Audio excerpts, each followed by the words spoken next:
These videos simply provide a presentation in video format of the book, Predator at the Chessboard by Ward Farnworth.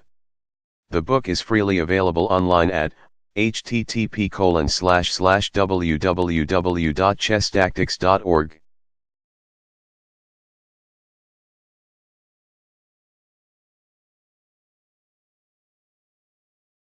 White to move. What is the best move?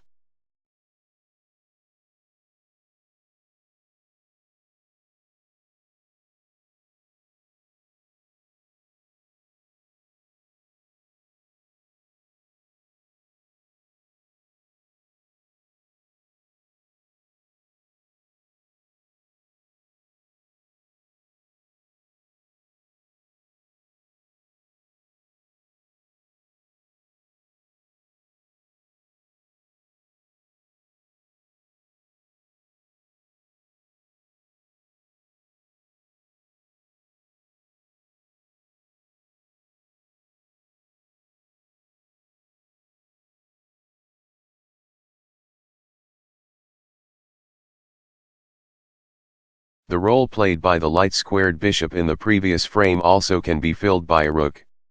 The point is the same, taking out the h7 pawn with a sacrifice that leaves the way open for an attacker on the h-file. The diagram to the left illustrates the idea.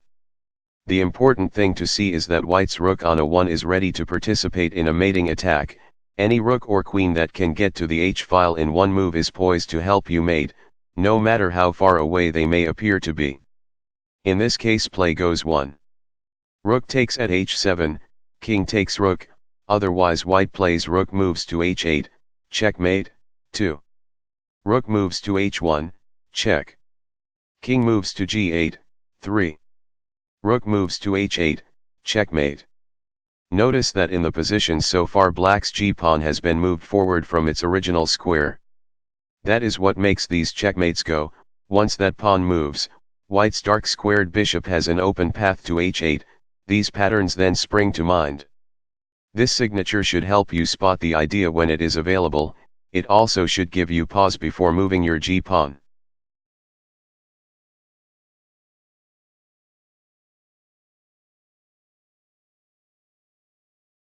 White to move. What is the best move?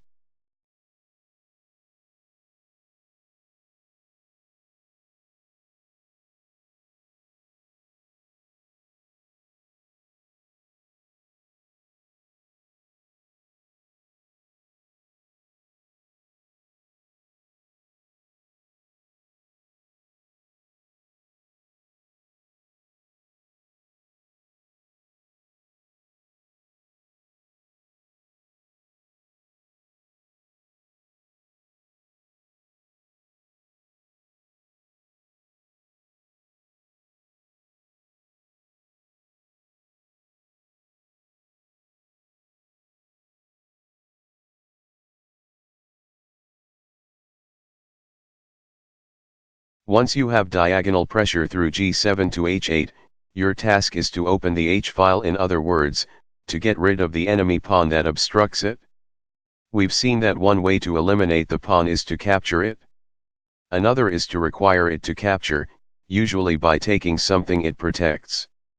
Here is an example of how the latter approach can be used to achieve our current mate. In this case the standard sequence we already saw would work fine: sacrifice the rook on h7, move the queen to the h-file, mate on h8.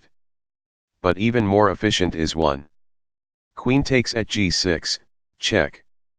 Pawn from h7 takes queen, 2. Rook moves to h8, checkmate. This only works when the pawn on f7 is pinned, as it is here, and unable to recapture on g6, or when that pawn is gone and f7 is blocked off to the king by another enemy piece or by pressure from one of yours. The broad point of the example, in any event, is just that there may be more than one way to open a file.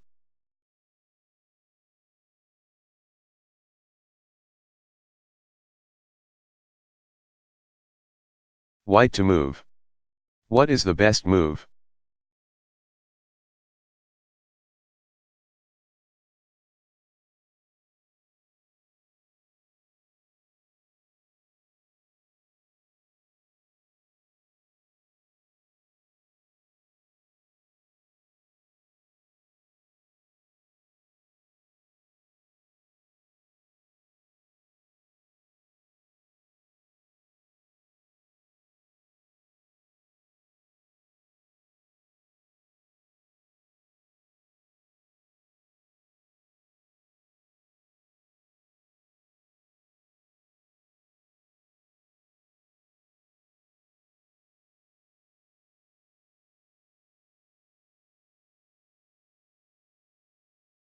In most of the examples so far, every move in the mating sequence has been a check.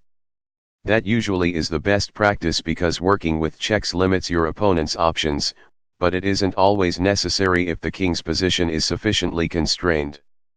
In this frame white has the characteristic attack against h8 with his bishop, which is prepared to support mate there by a heavy piece while also sealing off g7 and e7 as flight squares.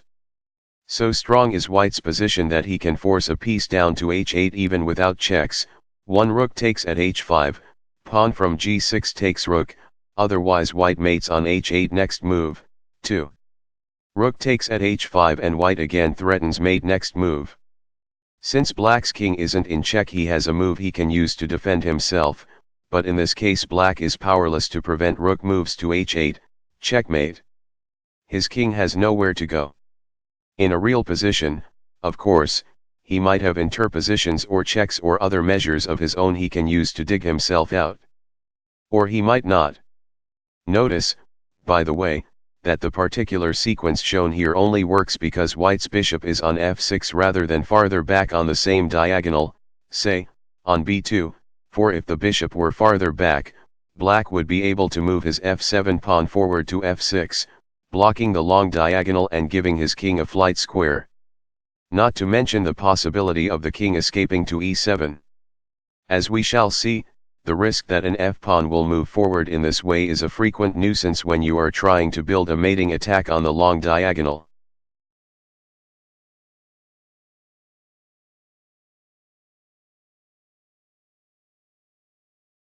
White to move.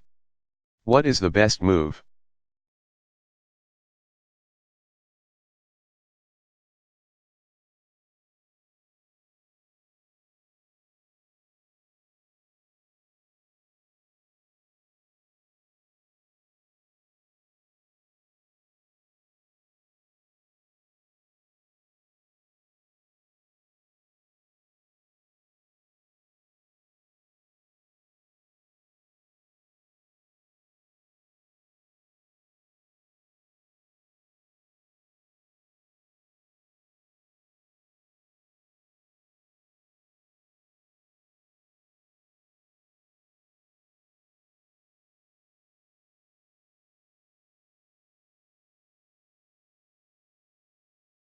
Now some applications and extensions on a full board. Ask what resources you have available to mate here and see your queen's bishop bearing down on the long diagonal. This should cause you to think about ways of coordinating the bishop's attack with another along the h-file. The file already is open, so it's just a matter of deciding how to exploit it. White has two pieces he can get there in a hurry, his queen and his c3 rook. You don't want to use the queen because queen moves to h5, check. Causes black to capture pawn from g6 takes queen and close the h-file. Instead you play rook moves to h3, check. Which forces king moves to g8, and then comes rook moves to h8, checkmate. Anderson's final position without any sacrifice needed to get there.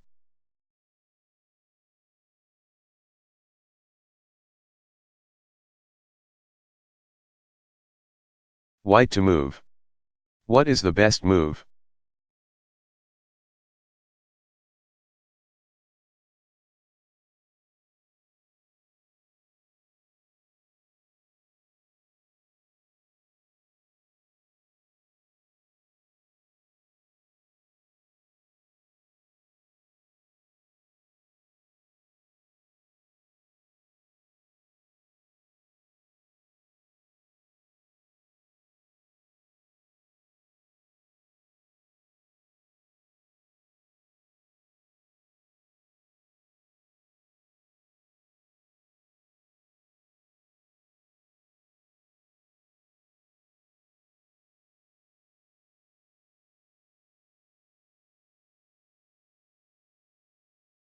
White obviously has great power on the h-file, but he doesn't quite have the diagonal support he needs to mate because black's bishop on d4 blocks the way.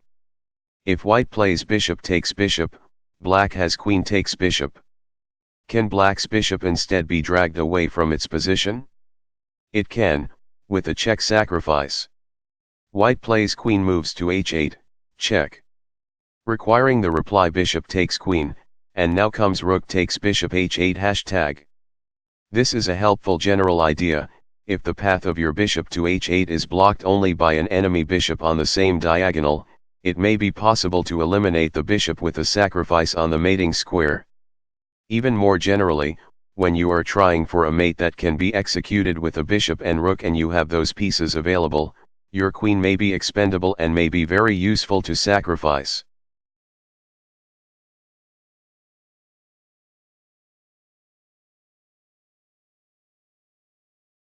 Black to move.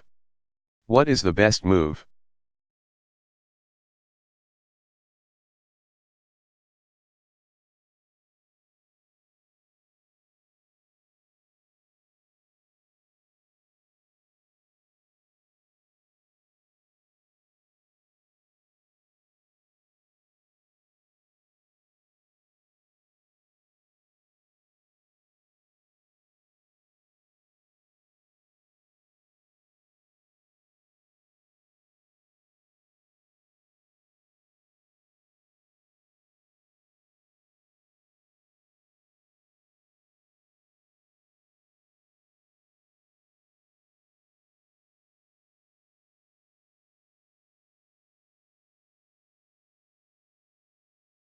Right away you, as black, should notice your two bishops raking white's kingside position, and your interest especially should be piqued by the way the light-squared bishop penetrates all the way to h1.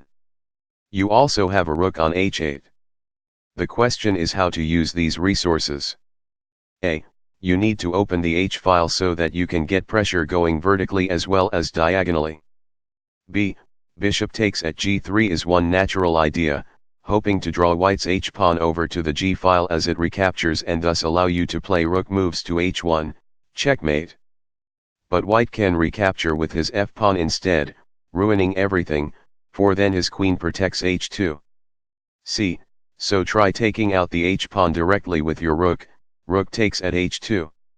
If white plays king takes rook, black has an open file and diagonal and is ready to mate. He needs to get a fresh piece onto the h-file and has two ways to do it, both of which are fine: queen moves to h6, check. Or rook moves to h8, check. White's king is forced to g1, and now black mates with a heavy piece on h1. It always is important to ask what happens if your opponent declines to accept your sacrifices. Here you start with rook takes at h2, to which white doesn't have to reply king takes rook. True, he is threatened with rook moves to h1, checkmate. But he has another way to address this. He can block the diagonal by interposing a pawn, pawn from f2 moves to f3. The pawn is protected twice, so this does frustrate black's mate threat, but by opening the second rank it allows black to play rook takes queen for nothing. Black also ends up with an eventual forced mate. He has too much unanswered firepower directed at the white king's position. But it is enough for now to see the big material gain. A lesson: when you size up a risk that your opponent will interpose a pawn, carefully examine the side consequences and especially any lines that the pawn move will open.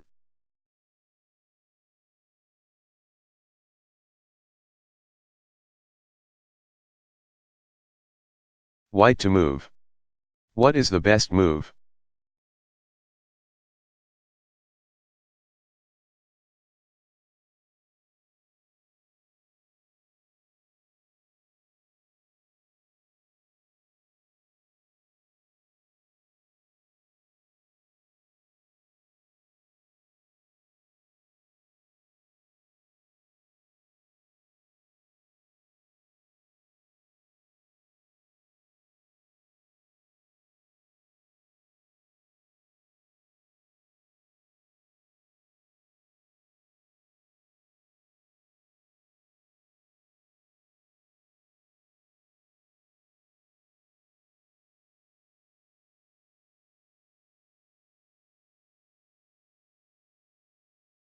White can't quite mate with his queen on g7 because although his knight attacks the square, black's knight defends it. Any other ideas? The open state of the long dark diagonal should catch your attention, even though the path of white's bishop to h8 is blocked by his own rook, for perhaps the rook can be evacuated. Meanwhile, white would need to pair the bishop with an attack down the h-file. He has his queen there already, but since the file is closed he really needs two heavy pieces, one to sacrifice on h7 and another to follow up and drop to h8. Conceivably the rook on e5 could do the job, especially since white needs to move it anyway to clear the bishop's path. So then the next obstacle is the knight on f5, which obstructs the rook's path to h5. But we know how to remove our pieces when they get in our own way, with a threat, and preferably with check. White thus can start knight moves to e7, check. This forces queen takes knight, king moves to h8 allows white to mate with queen takes rook f8, and now white has gotten his knight out of the way. Next comes the sacrifice queen takes at h7, check. To open the file, and black has to reply king takes queen. Now white finishes black off with rook moves to h5, check. Giving check and uncovering his bishop's attack down the long diagonal and doing it safely because the black pawn on g6 now is pinned. Black moves his king to g8 and white mates with his rook on h8. Study the train of thought in this position with some care. It nicely shows how to work backwards to build a mating sequence. You start with an idea, then consider methodically about how to remove the obstacles to it. Here the germ of the idea was provided by the movement of black's g-pawn and the open dark diagonal that resulted. From there you look for ways to attack with two pieces on the h-file, and the rest is engineering. The pin of the g6 pawn at the end is easy to overlook if you haven't seen it before, but now you know to ask whether the king's movements in this sort of case might cause a pawn nearby to become unexpectedly paralyzed.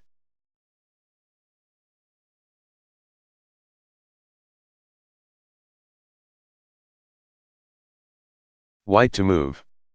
What is the best move?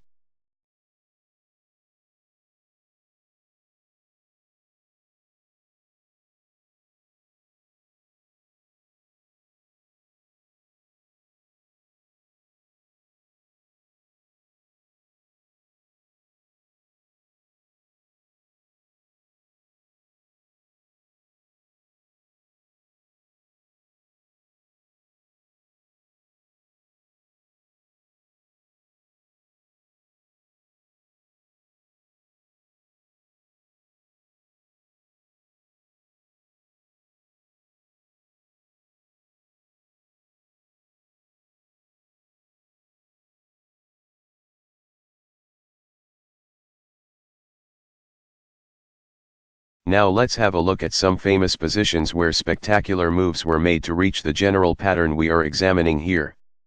We begin with consecutive positions from the game Blackburn-Schwartz, 1881. Here white plays 1. Bishop moves to f6, preparing the possibility of mate in two different ways. With his bishop now on the long diagonal he threatens to play queen moves to h6 and then mate with the queen a move later on g7 or h8.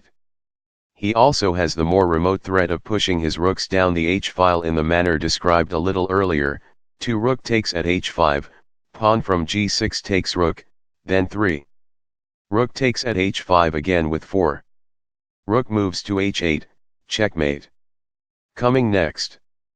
The rooks can't quite carry this off by themselves, because after white's second rook captures on h5 black can interpose his knight on g7 and so block the white bishop's path to h8.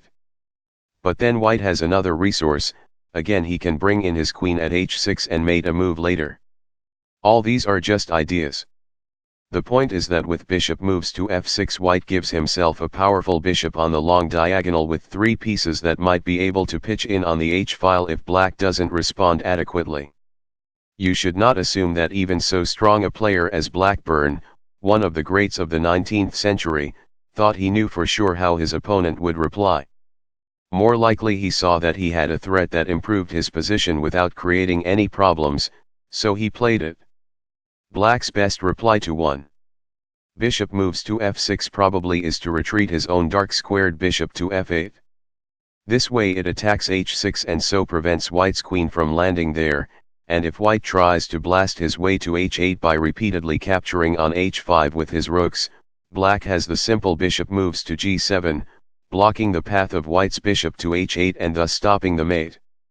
Bishop moves to e7 is another plausible move for black here, directly attacking white's troublesome bishop on f6. Black replied to bishop moves to f6 with a different move that also seems strong, knight moves to f4, check. This forks white's king and the loose bishop on d3, and with plenty of protection from the bishop on d6 and the queen behind it. The move also adds a reinforcement to the h5 pawn, giving black another way to capture on that square if white tries to force his way down the file with his two rooks.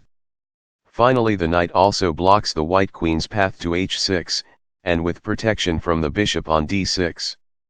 So what would you play next as white? Read on.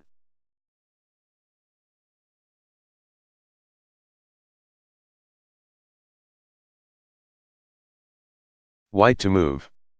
What is the best move?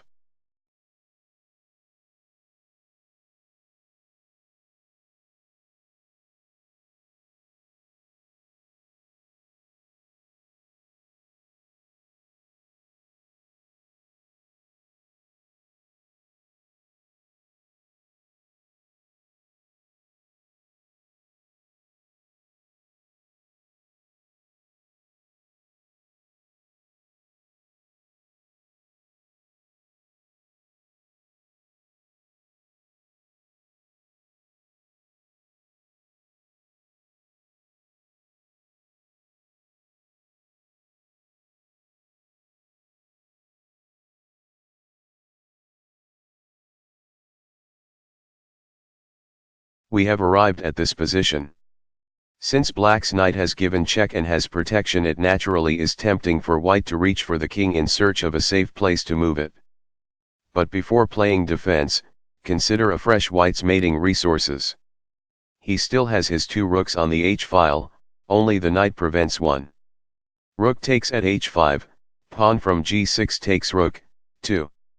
Rook takes at h5 and then a clear path to mate on h8. For notice that with the knight moved to f4, black no longer has anything that can be interposed on g7.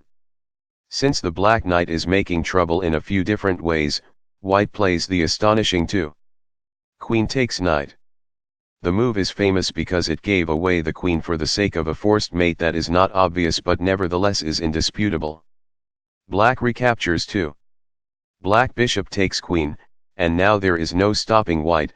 3 rook takes at h5, pawn from g6 takes rook, 4 rook takes at h5, bishop moves to h6, a useless interposition of the bishop from f4, 5. Rook takes bishop, queen moves to h2, check. More uselessness, 6. King takes queen, and now black has nothing left to throw at the h-file to prevent rook moves to h8, checkmate. Next move. No other moves black might make after white's queen takes knight fare any better. If he declines the sacrifice of white's queen and instead tries bishop moves to f8, he is too late. White brings his rooks down the h-file in the familiar way. Blackburn's sacrifice of his queen was a shocker and made this game a matter of legend. In addition to its beauty as an illustration of offensive technique, there are defensive lessons you might take from the position as well. In retrospect, you can see why knight moves to f4 for black was not a good move after all, even if you found the exact consequences of it hard to discern. If your opponent is mounting a possible mating attack, example driving a bishop through to h8 and arranging heavy pieces on the h-file, prudence suggests keeping some pieces where they can protect the squares next to your king. Here black's knight already was contributing to the defensive effort while on e6. If more defensive help was needed, and it was, black would have done better by adding another piece to the protection of those squares, as with one of the bishop moves described with the previous diagram. The remoteness of black's queen from his king's position is especially regrettable, as the queen makes a superb defender. There was nothing black could do about this once the trouble started, but there is a general point to observe: these mates tend to be hard to carry off against an opponent whose queen is near his king.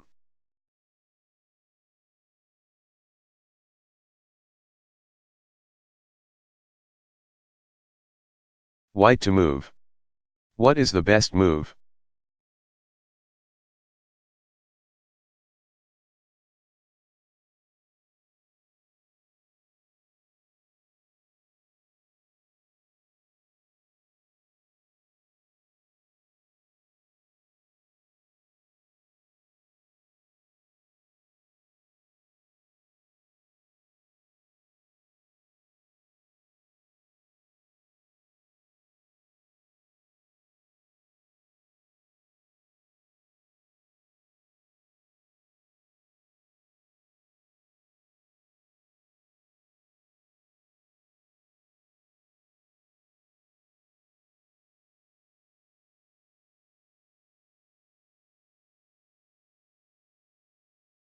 Now a well-known moment from Andersson's Zuckertort, 1869.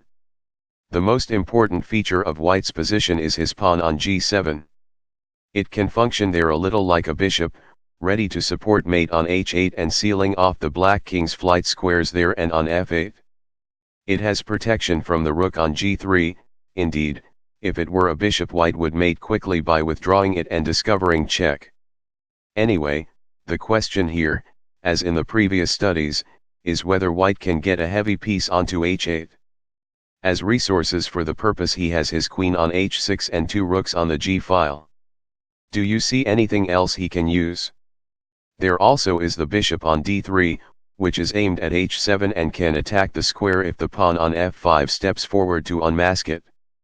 So White experiments with ideas. He starts 1. Queen takes at h7, check. King takes queen, a massive sacrifice, but when you are trying for mate you don't care. Now he imagines 2. Rook moves to h3, check. And then 2.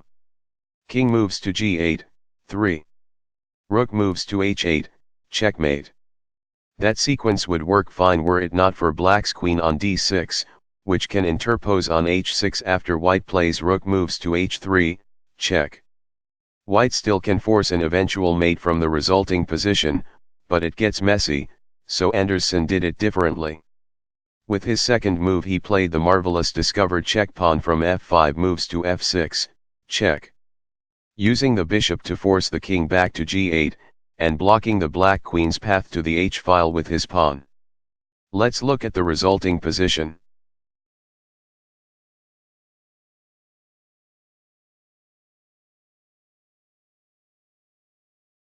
White to move. What is the best move?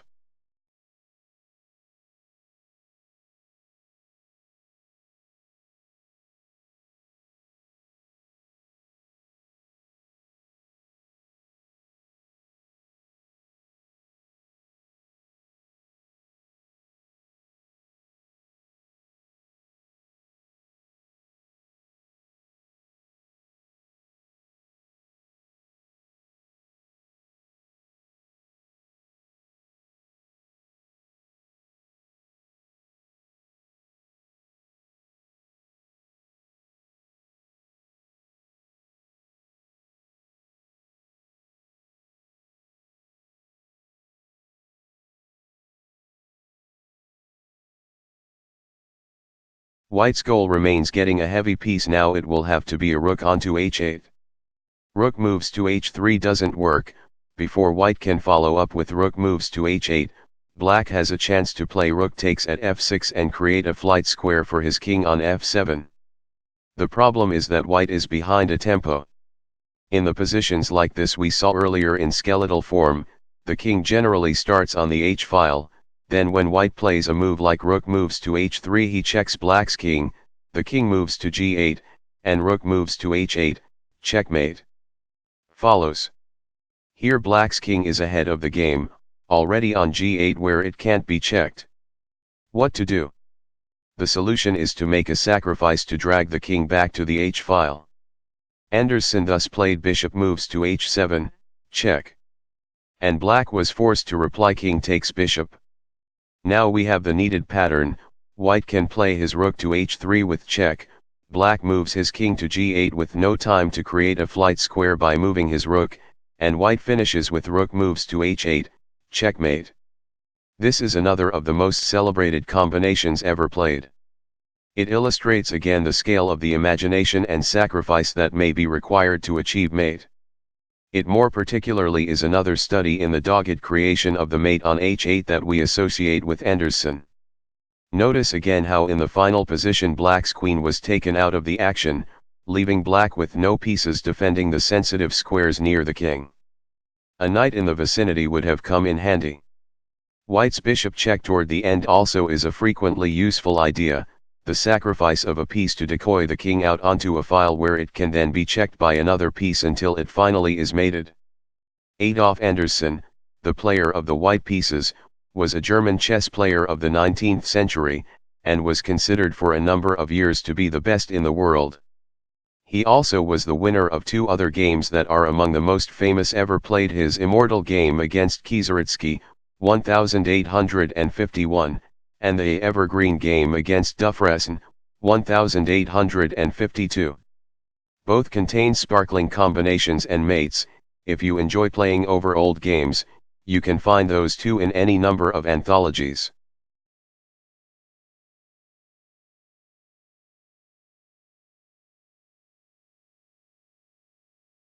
Black to move. What is the best move?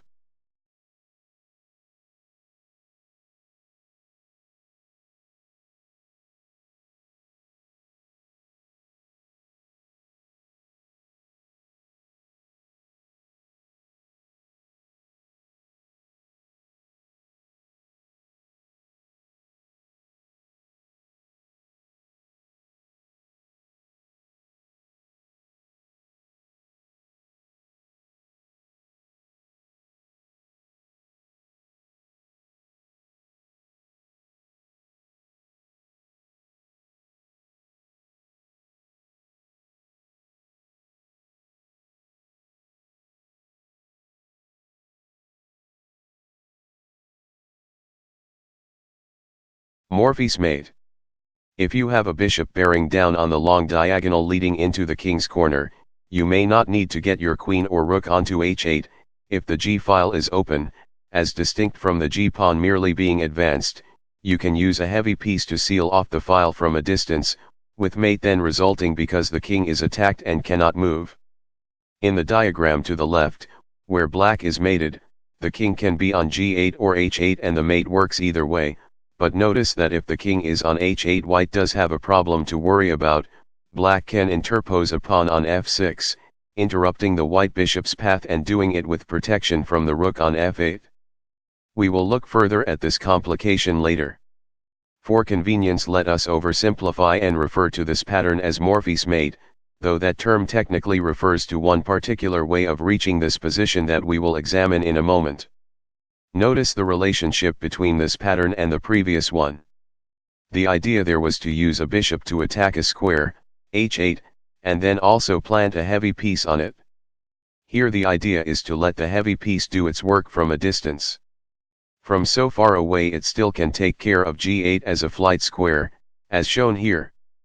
The rook can't attack h7 as it could if it were sitting on h8, but in this case black's own pawn seals off the square.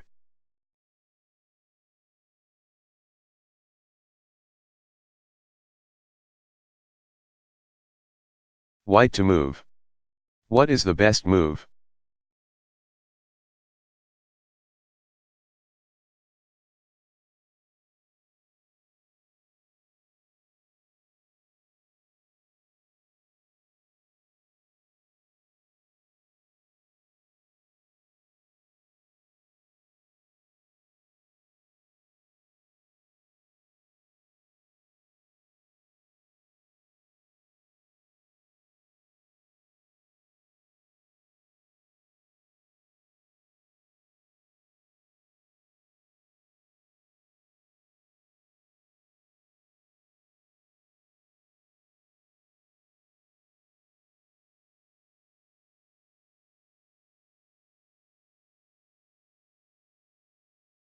To use Morphe's mating pattern, a sacrifice often is needed to get the g-file all the way open, as is the case here.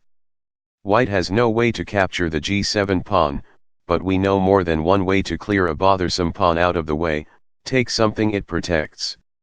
Then a rook check on the g-file will drive the king into the corner and the bishop can add the finishing touch.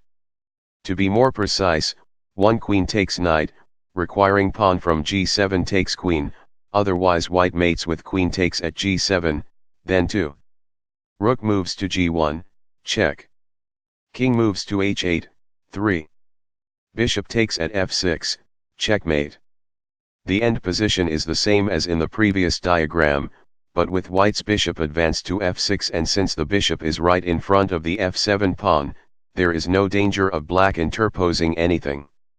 The sacrifice on f6 to open the g-file illustrated here, with mate then delivered roughly as shown, is the specific idea known as Morphe's mate.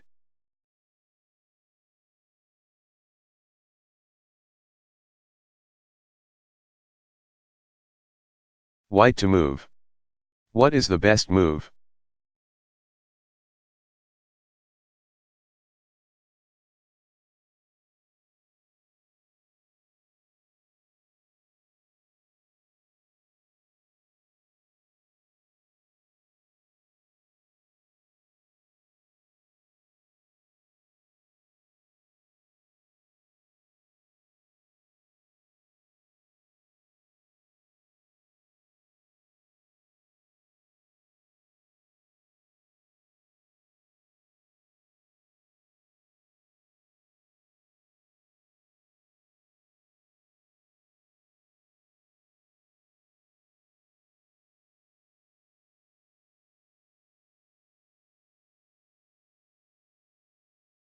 There is another common technique used to open the G file and reach the same mating pattern.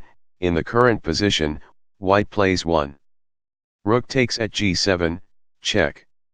The rook draws protection from the bishop on the long diagonal, so the king can't capture it and is forced into the corner. Now what? It might seem that White could mate just by withdrawing his rook, as this discovers check and seals off the G file. But then Black has the reply mentioned a moment ago, pawn from F7 moves to F6. How to prevent this interposition? There are two ways, both important to grasp. A. White can sacrifice the rook to bring the king back to G8, he plays 2. Rook moves to G8, check. Plus, king takes rook, 3. Our pawn from A1 moves to G1, checkmate. This sequence is known as Pillsbury's mate for a game played by Harry Pillsbury that we will look at soon. Since the conclusive check is being delivered along the file rather than along the diagonal, interposing a pawn is no help to Black. This raises a general point to think about as you study our current mating idea. One of the two pieces you are using will be giving check while the other seals off the king's only flight squares. If the piece that seals off the flight squares can be captured or if your opponent can interfere with its path, that isn't a problem. He has no time to do those things because his king is in check by another piece. But if he can do those things to the piece trying to deliver the fatal check, it is a problem. If you are careful with your checks and sacrifices, you may be able to avoid the difficulty by dictating the enemy king's position and therefore controlling which of your pieces is playing which role, as seen here. B. There is another way to finish off Black after 1. Rook takes at G7, check. King moves to H8. White can take out the pawn on F7 with the discovered check. Rook takes at F7, check. This forces Black to move his king back to G8. Now White returns his rook to G7, checking the king again and forcing it again to H8. This little sequence is a windmill, a theme discussed in the chapter on rook discoveries. It has enabled White to reset the position but without the pawn on F6. Now when White plays the discovered check, rook moves to G6, check. Black still can interpose with rook moves to F6, but this time the interposing piece has no protection, so White plays bishop takes at F6 and mates. This sequence sometimes is known as Morphy's concealed mate. If the names are getting confusing, don't worry about them. Worry about the ideas. These two ways of coping with a threatened interposition are worth close examination. The danger that your opponent will use a pawn to block the path of your bishop is a common complication in executing one of these mates using the long diagonal. The two methods just described come in handy, which is more helpful will depend on details of your position.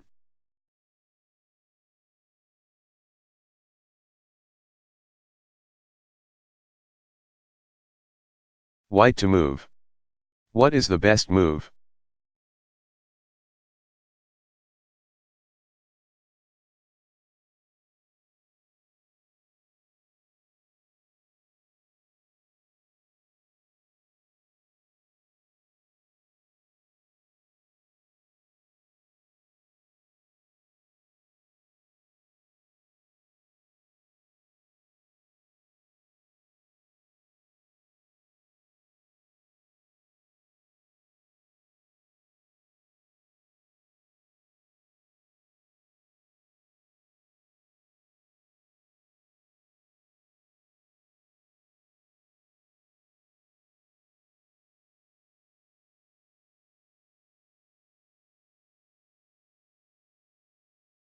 You see that black's king is exposed, there is a conspicuous open line, a diagonal leading to its position.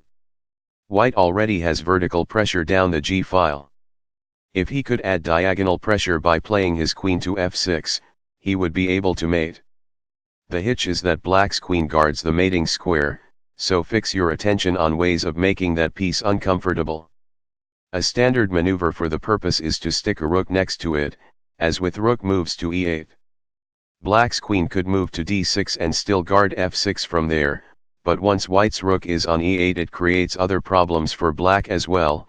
It pins the rook on g8, and thus positions white to mate with queen moves to g7 or rook takes rook g8. Black therefore can't afford to just move his queen, he has to take white's rook. Yet he gets mated no matter how he does it. If 1. Queen takes rook, white has queen moves to f6, check. And mate's next move after black interposes his rook uselessly on g7. If 1. Rook takes rook, white mates right away with queen moves to g7. As this position shows, a queen naturally can do the same work usually performed by a bishop in this mate. The beauty of using the queen here is that it also can add other mating threats of its own, i.e., queen moves to g7.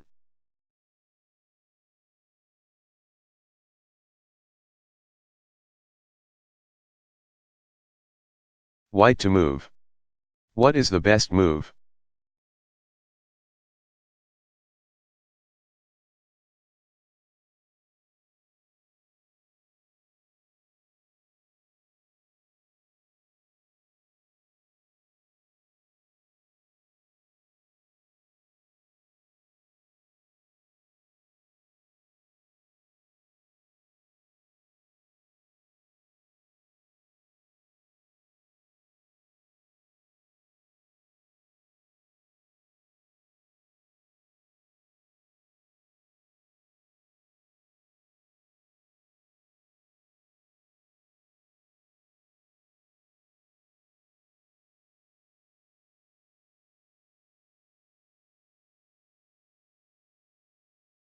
You have a rook and bishop nicely coordinated against g7.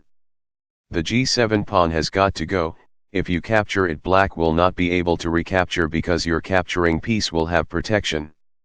Indeed, you see that this position has Morphe's mate written all over it. But do you take the pawn with your rook or with your bishop? With the rook, of course, because that's a check.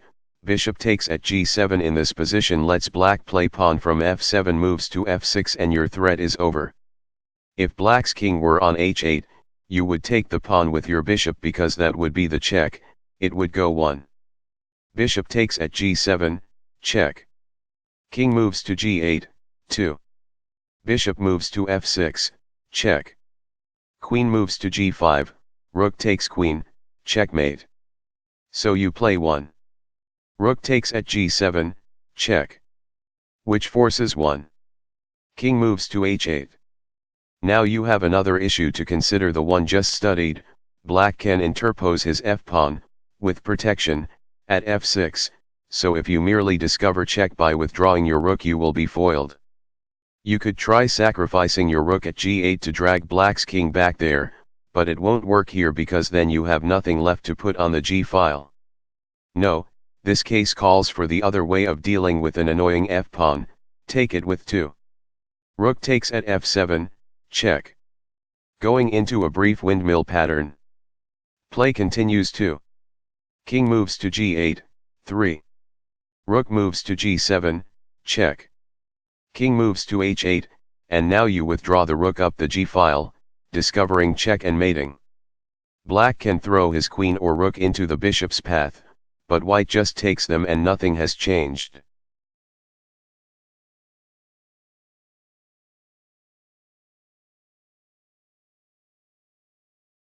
White to move. What is the best move?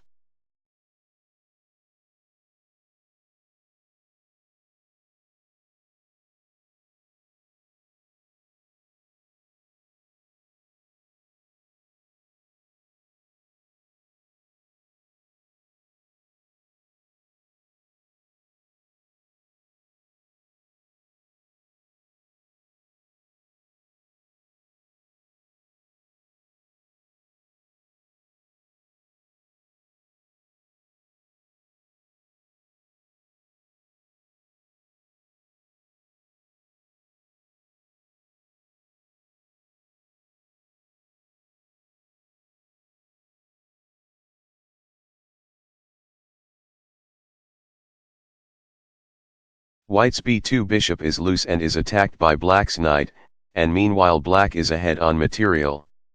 As white, what do you have as the basis for a counter-offensive? That dark squared bishop is on the long diagonal, and your rook is on the half-open g-file, i.e., there are no white pawns in its way. The g7 pawn thus becomes the focus of your attention. Importantly, you also have another rook on a1 that can get over to the g-file in one stroke.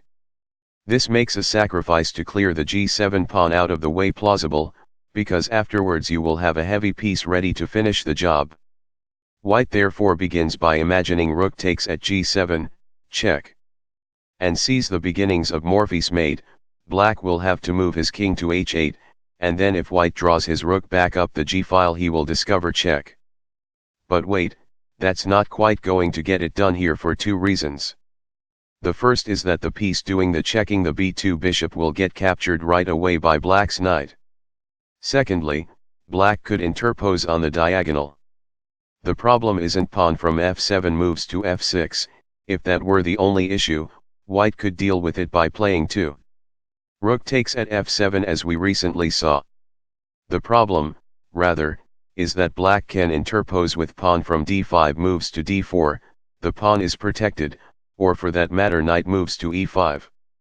So white thinks about methods for dealing with these sorts of difficulties and finds that after black's king moves to h8 he can play rook moves to g8, check. Plus checking the king twice and allowing black no alternative but king takes rook. Now white rolls his other rook to g1 and it's checkmate. Black can interpose his queen at g5, but white just takes it with rook takes queen, checkmate. Since the crucial check is being given down the g-file, those interpositions on the long diagonal don't help black.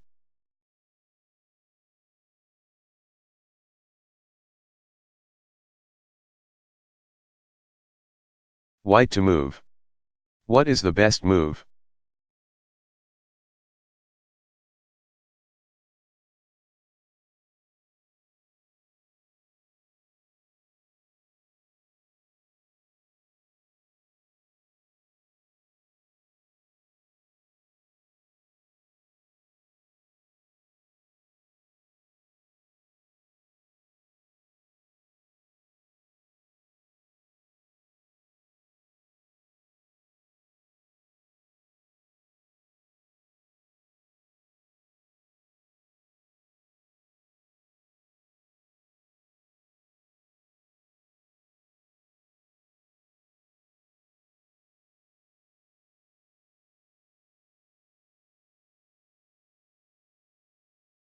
At first this position might seem a curious candidate for one of our mates.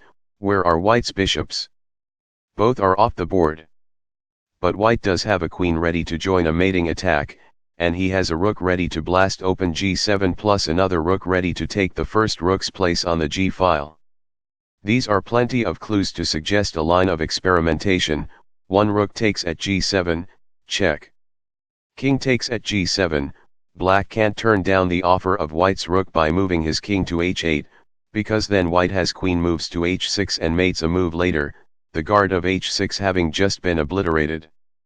Alright, so the king has been moved to g7, and its pawn cover has been breached.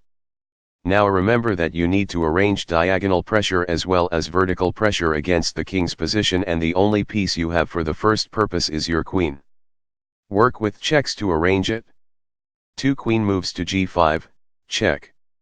King moves to h8, 3. Queen moves to f6, check. Works nicely. White's queen is doing the same work normally accomplished by the king's bishop in Morphe's mate. Black moves his king back to g8, and now white mates with 1. Our pawn from a1 moves to g1, check. Queen moves to g3, rook takes queen, checkmate. A first lesson of this position is the importance of being flexible in working with these mating patterns. If you have some but not all of the ingredients you ordinarily would require, try improvising with substitute pieces and substitute sources of pressure. If you have a way to tear open the pawn cover in front of the enemy king, think about all resources you have available to follow up. Whether the result counts as an instance of Morphe's mate is neither here nor there. What matters is whether it works. A most valuable payoff of knowing mating patterns is that they make familiar various arrangements of pressure against the enemy king that can be created in any number of ways. A second lesson is the special importance of all this flexibility when your queen is available. Bishops and rooks can exert diagonal and vertical pressure respectively, a queen can do both, and this position, like another we saw a few moments ago, shows off its versatility. First, it functions like a rook, putting pressure down the g-file to drive the king into the corner, then it turns into a bishop, cornering the king on h8. A final point of the position is the value of connected rooks. The most intuitive way rooks can be connected is by putting them in a battery on the same file. But even when they are set up on the back rank they can be connected in the way they are here, there is nothing between them, so one can plunge forward and the other one can then take its place. It's easy to overlook a rook positioned like the one on a1 here. Don't do it.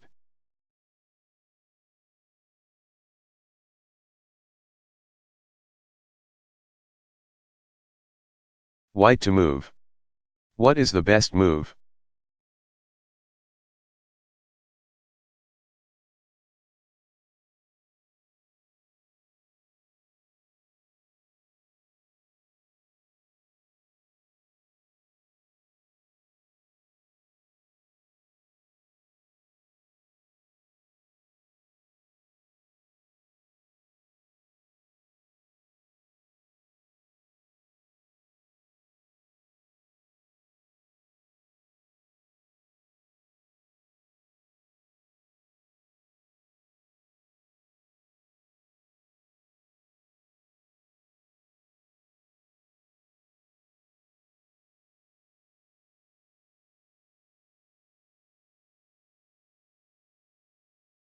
The challenge is to think clearly about the mating elements you have in place and the elements you need to create.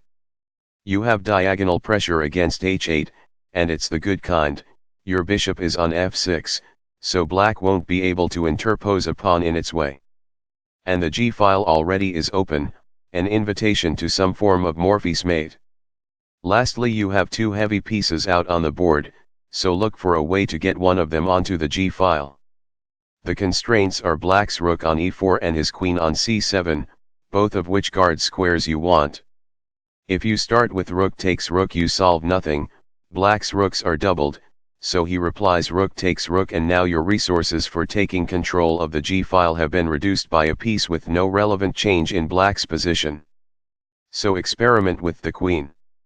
If it moves to g3, black has queen takes queen and your threat is over. If it moves to g4, black's forced reply is rook takes queen, but then you have rook takes rook, check. And now your rook drives down the g-file with nothing attacking it.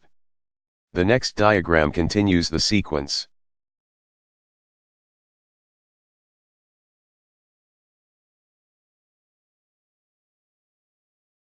Black to move. What is the best move?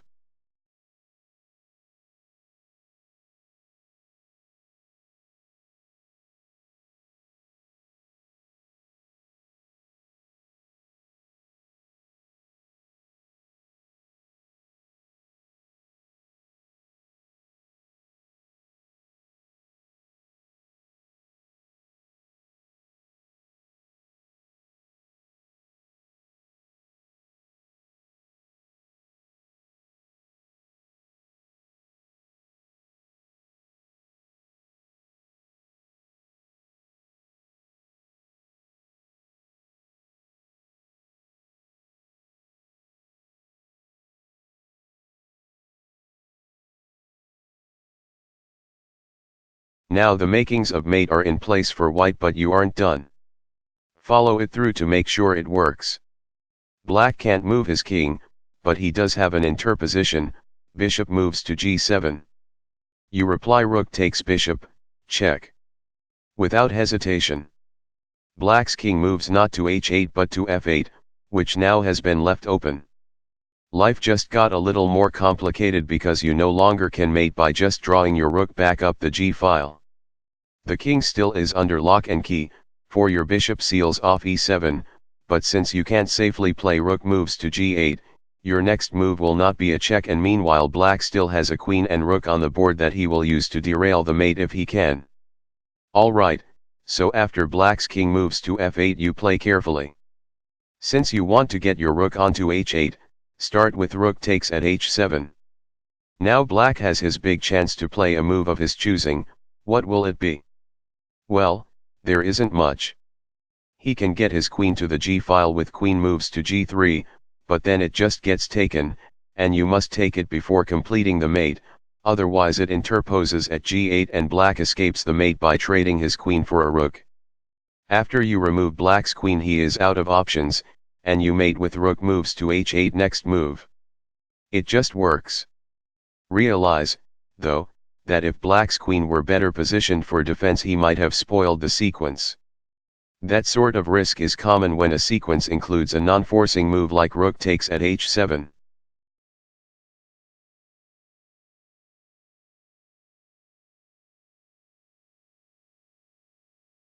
White to move. What is the best move?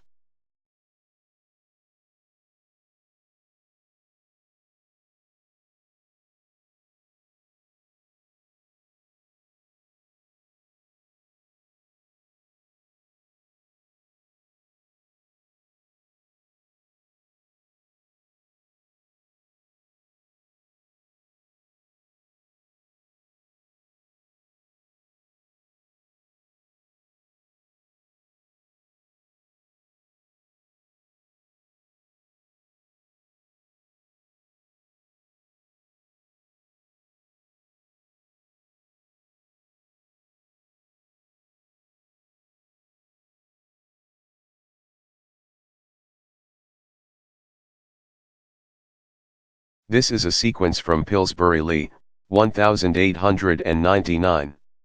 Black has just used his queen to take white's g2 pawn and threaten his rook. What should white do?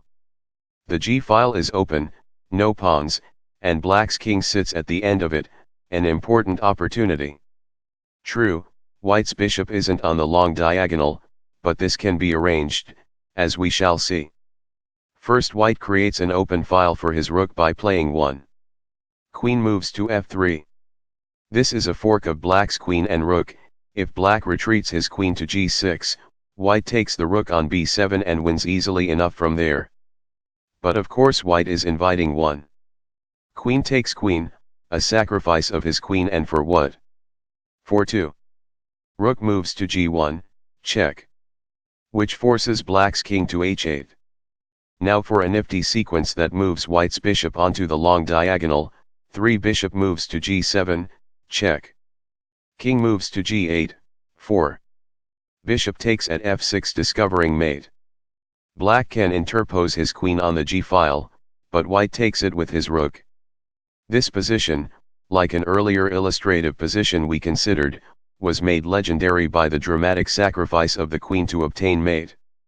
Less startling but very instructive is the finale, which shows how a bishop can be moved from h6 to f6 while giving the enemy no time to regroup. This maneuver sometimes is referred to as Pillsbury's mate for Harry Pillsbury, the winner of the game. Alas, Pillsbury's mate also is sometimes used to refer to the idea shown earlier of sacrificing material on g8 to get the king onto that square, another case of slippery mating jargon.